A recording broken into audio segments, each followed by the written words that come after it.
Là, je vais vous surprendre, le médecin a le droit de transférer une patiente. Ça m'est arrivé une fois en 25 ans. La patiente est arrivée, elle avait déjà vu 4 autres médecins qu'elle avait flochés en bon français. Elle avait une liste longue, un document vraiment long.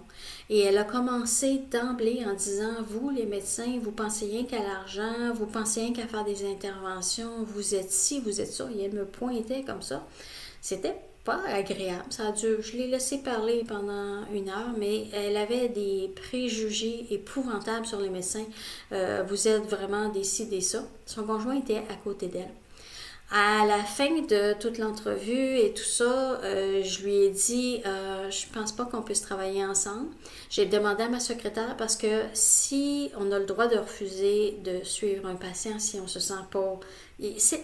On forme une équipe. Si on sent pas que l'équipe est là, ça donne absolument rien. Donc, j'avais demandé à ma secrétaire, contacte un autre gynécologue, prends un rendez-vous avec un gynécologue que je connaissais, parce qu'on a l'obligation, si on refuse de suivre un patient, en autant qu'il n'y ait pas urgence, c'est sûr, mais si on refuse de suivre un patient, il faut lui référer un autre médecin.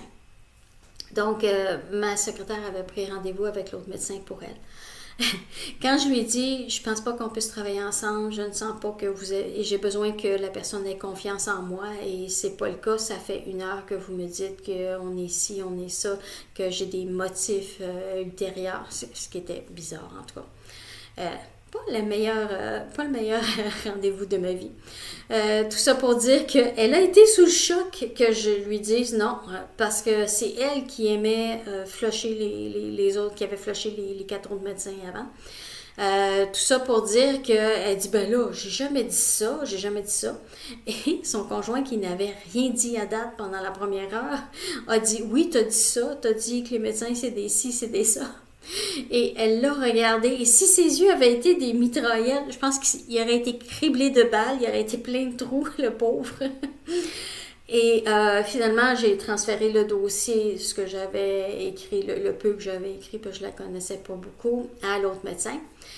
Je n'ai pas eu la suite parce qu'elle a vu l'autre médecin et elle a rechangé de médecin, et après ça, on a perdu sa trace. Mais c'est pour dire, si la confiance n'est pas là, votre médecin a le droit de dire, je pense pas qu'on puisse travailler ensemble. C'est possible. Et votre médecin aussi peut dire, c'est hors de mes compétences, et là, il doit vous référer à, c'est votre droit de demander à un autre médecin.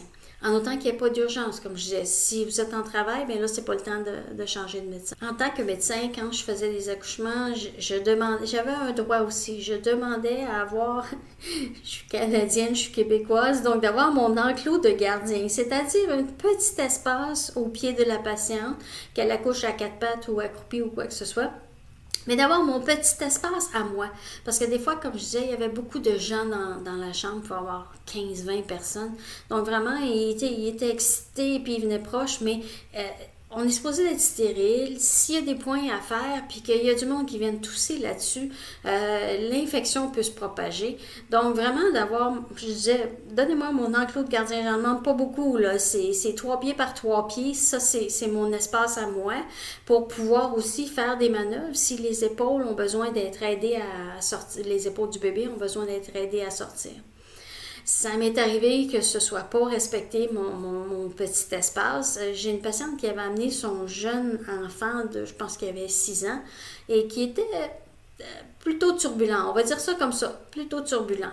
Et il jouait avec ses petites autos sur ma table stérile, donc broum broum. Et j'avais l'impression que je le gardais plus que d'autres choses, parce qu'il n'y avait personne qui s'en occupait sauf moi. Et ma table était plus stérile, j'ai essayé de séparer les choses, mais il touchait aux instruments, puis tout ça. Ça, quand vos droits dépassent aussi les soins optimaux qu'on peut donner, c'est pas très bon. Donc, oui, vous avez le droit d'avoir des gens présents à l'accouchement, mais assurez-vous que c'est des gens qui sont contrôlés, si on veut, qui ont des bonnes manières. Parce que si ça vous nuit, c'est pas très bon. Le médecin aussi a le droit de dire ne pas filmer. il a le droit de dire je ne veux pas être filmé, surtout si on fait des interventions, si on fait une ventouse, un forceps, c'est pas le temps. Et ça m'est arrivé de dire aux gens non, on ne filme pas la ventouse. Parce qu'après ça, c'est facile pour un avocat de regarder le film, reculer, pause, puis ah mon Dieu, regarde, elle n'a pas tiré exactement dans le bon angle et blablabla. Donc, non. Puis, il me semble que c'est la logique de dire, de toute façon, c'est pas un beau film, là, c'est une ventouse, c'est un forceps, c'est des choses comme ça. Mais il y en a qui filmaient et j'avais le droit, et j'ai le droit, et les autres médecins ont le droit aussi de dire non, on ne filme pas la ventouse, le forceps, c'est pas. Et les autres techniques, si une épisiotomie, après ça, de regarder ça puis d'essayer de trouver l'erreur et tout ça. Et les avocats aiment bien trouver les erreurs ou les failles. Donc, le médecin a le droit de dire non, vous ne me filmez pas, vous ne filmez pas ce que je fais. Et c'est tout à fait correct. Et à ce moment-là, c'est son droit qui va prévaloir votre droit de dire bon, ben non, on ne filme pas ça. La personne sur le film vous a défendu de filmer, donc non, vous ne filmez pas. Ou prendre des photos, c'est la même chose.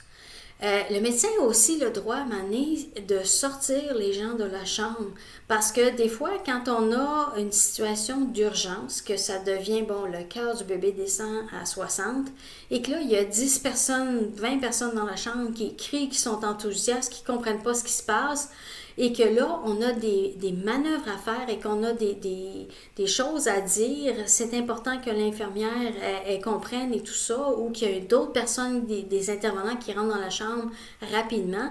On n'a pas à avoir des obstacles. Donc, le médecin a le droit de dire, bon, ben là, pour le moment, et ça m'est arrivé, de dire, bon, ben gars, la situation, on n'est plus sur la fête, on n'est plus sur le party. Vous sortez le temps qu'on aide le bébé à naître parce que là, la situation, elle a changé et il y a urgence. Et après ça, vous reviendrez. Et après ça, ils sont revenus. Les gens ont compris en général, mais le médecin a le droit de dire là, il y a trop de monde, il y a trop de brouhaha dans la chambre et même un médecin a le droit. Moi, ça ne me dérangeait pas d'avoir 10, 15, 20 personnes dans la chambre, mais il y a des médecins qui vont dire non, je veux une atmosphère calme, je veux 2 personnes et l'infirmière avec moi. Et il a le droit, c'est son environnement de travail.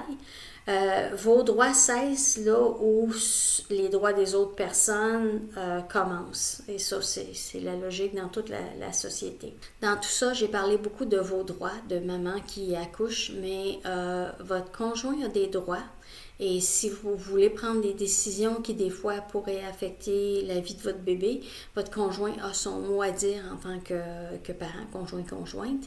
Et votre bébé aussi a des droits. Si vous prenez les mauvaises décisions ou les décisions qui pourraient affecter votre bébé, ça se peut qu'il y ait quelqu'un qui vienne dire non, c'est pas la meilleure décision pour votre bébé. Mais je pense pas que ça arrive. Je pense que les parents ont l'instinct de préserver leur bébé.